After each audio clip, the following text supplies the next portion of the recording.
possession of cash and either wait for the opportune time to rob them or to burglarize their vehicle. And in most of these incidents, the crime takes place away from the financial institution, and although it is difficult to track, we have identified a series of them here in Los Angeles. I now will give you the lieutenant in charge of the section that made this arrest, and he can go into additional details. Thank you, Captain. Good afternoon. On March 1st, 2019, our FBI LAPD Major Theft Task Force was surveilling the parking lot of a bank located in the 18,300 block of Ventura Boulevard in Encino. The bank had been the starting point for several bank follow-ups, also known as quote-unquote jugging in the last year. Jugging is a predatory crime whereby the suspects target bank customers who have recently completed or are suspected to have completed a transaction from a financial center or ATM. Jugging suspects follow customers they believe are in possession of cash, waiting for the opportune moment to rob them directly or burglarize their parked vehicle. Most incidents occur on non-bank property, typically outside retail or commercial businesses. The suspects park in the bank parking lot and watch customers exiting the bank. The suspects look for the customer carrying a white envelope, as you see here in front of us, that most banks give to customers when they withdraw cash. They also look for customers carrying a blue vinyl merchant deposit bag, which you also see in front of us. When the suspects observe a customer with an envelope or blue bag, they follow them away from the bank to their next stop. After the vehicle is no longer occupied, the suspects smash a window, enter the vehicle, and check the center console and glove box for the envelope with the cash. They leave the location and set up on another bank. All too often, customers leave the envelope in the car with large sums of cash in it. Occasionally, the suspects enter the bank to look for customers withdrawing cash. On March 1st, 2019, Davian Lockhart and Christopher Curry, whose photos you see here, both from Houston, Texas, were in a rented 2016 Hyundai Tucson with tinted windows and paper plates. Around 11 o'clock in the morning, the suspects followed a silver Rolls Royce out of the bank parking lot to a health center in the 4800 block of Van Nuys Boulevard. After the vehicle was parked and unoccupied, the suspects smashed the front passenger window and pried the door of the Rolls Royce to gain entry. You can see photos of the vehicle. The property was removed and the suspects fled. A short time later, both suspects were taken into custody without incident. A search of the suspects and the vehicle produced over $21,000 in cash. Detectives believe both suspects are responsible for similar prior burglaries. It is likely these suspects have committed other follow-up burglaries in the last year in Los Angeles and Orange counties. Bank customers are encouraged to conceal any cash withdrawal, white envelopes, or blue merchant deposit bag prior to leaving a bank branch. They are also advised to be aware of anyone following them away from the bank. They are also advised to not leave cash in their vehicles. Anyone with additional information is urged to call Detective Dennis Bopp, that's B as in boy, O-P-P as in Paul, Commercial Crimes Division Major Theft Task Force at 213-486-6962. That's 213-486-6962. During non-business hours or on weekends, calls should be directed to 1-877-527-3247. That's 1-877-527-3247. To remain anonymous, you should call the LA Regional Crime Stoppers at 1-800-222-TIPS. That's T-I-P-S, 1-800-222-TIPS. Or go directly to the website, www.lacrimestoppers.org. Tipsters may also visit www.lapdonline.org and click on the anonymous web tips under the Get Involved Crime Stoppers menu to submit an online tip. Lastly, tipsters may also download the P3 Tips mobile app and select the LA Regional Crime Stoppers as their local program. Thank you. We'll be more than happy to answer some of your questions. However, know that some of the questions we will not be able to answer because we're keeping it for investigative purposes. We also have one of the operators here that can be a little more detailed and technical. That one request that we have is please do not show his face. And number two, we could not do this alone, so remember, this is a partnership with the Federal Bureau of Investigation, the FBI, and in conjunction with the LAPD. So, Is this, I know we just had an incident up in Thousand Oaks.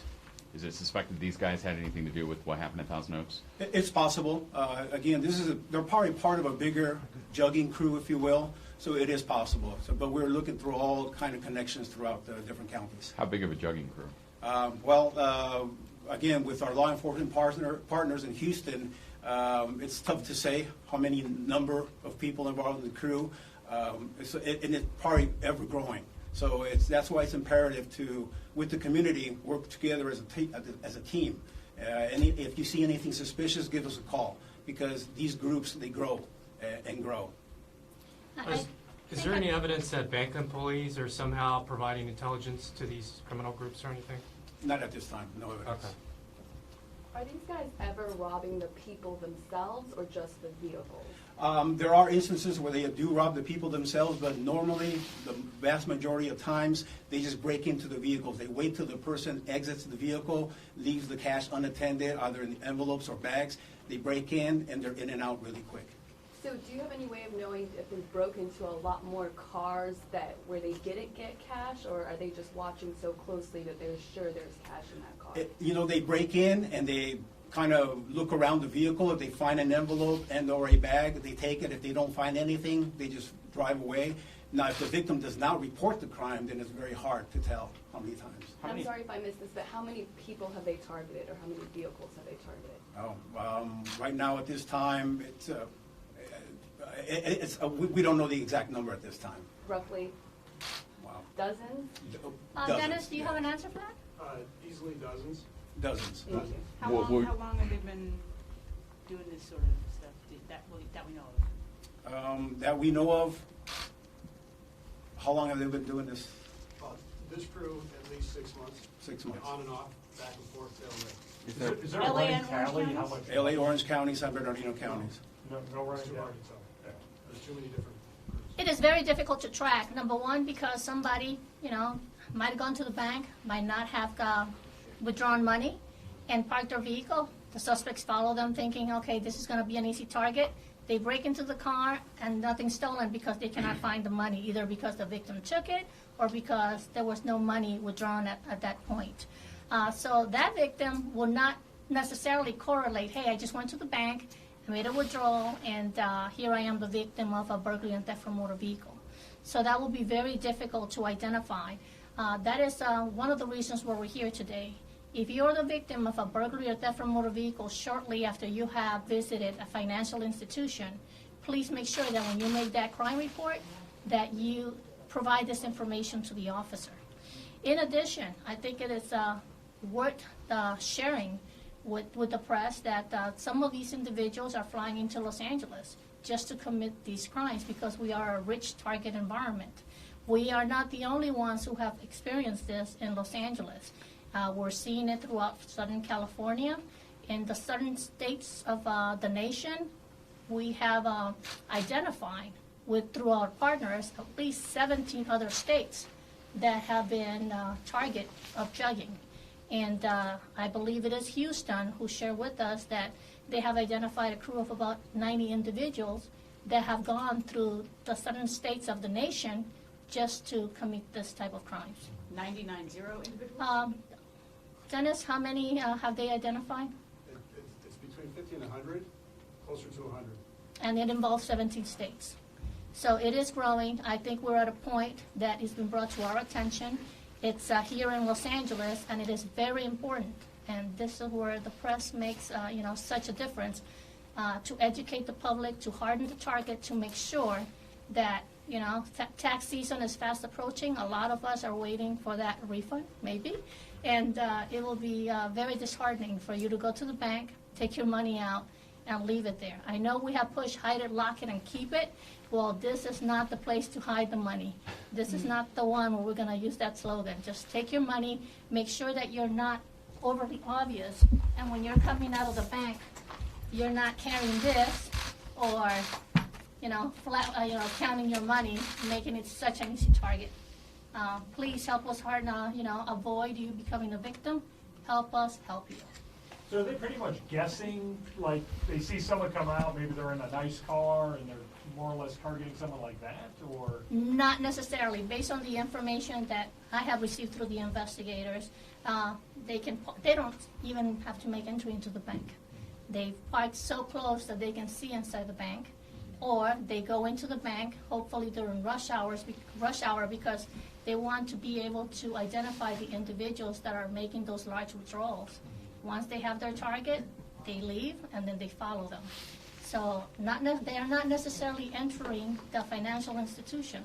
Sometimes they just make the observation from the outside, depending if it's very busy.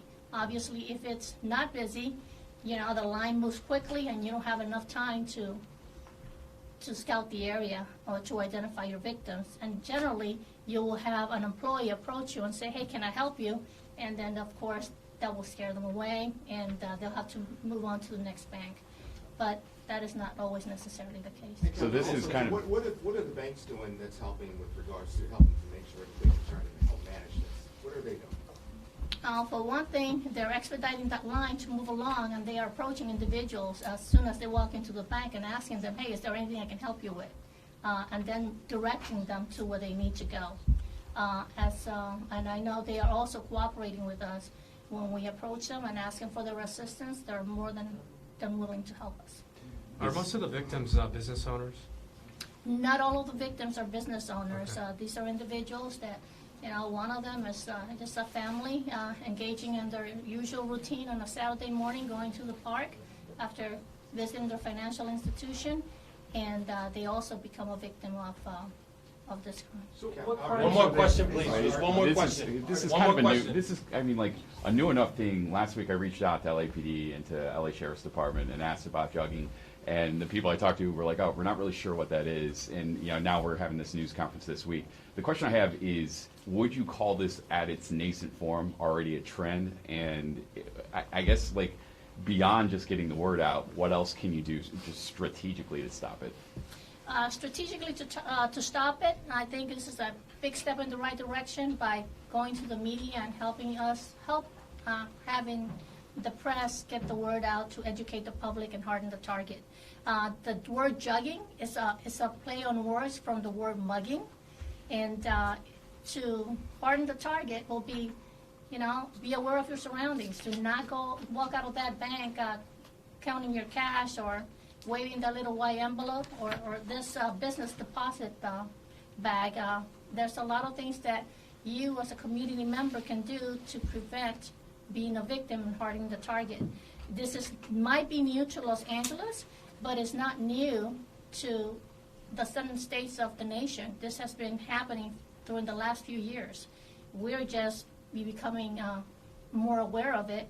And like I said earlier, it is very difficult to pinpoint it because many of these victims might not put two and two together, and even when they decide to report it to the law enforcement community, they might not necessarily add that little detail. Yes, I had just visited the bank or the financial institution or the ATM.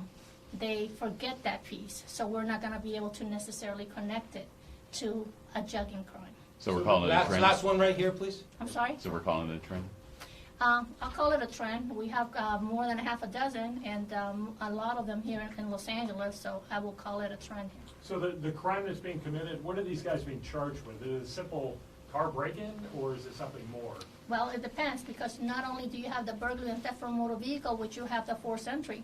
Like that Rolls Royce, for example, the damage, the vandalism is estimated at $30,000 just to repair that.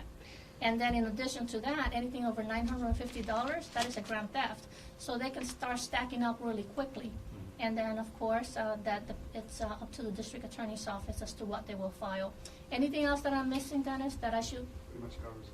Just a What's the largest amount of cash that was taken? She'll be available for Spanish. Available to answer more questions, so. I was just curious if these guys were from out of state. They are from out of state. They're from Houston, Texas. What's the largest amount of cash that was been taken so far? On this last two cases, $17,000 from one victim. In one shot?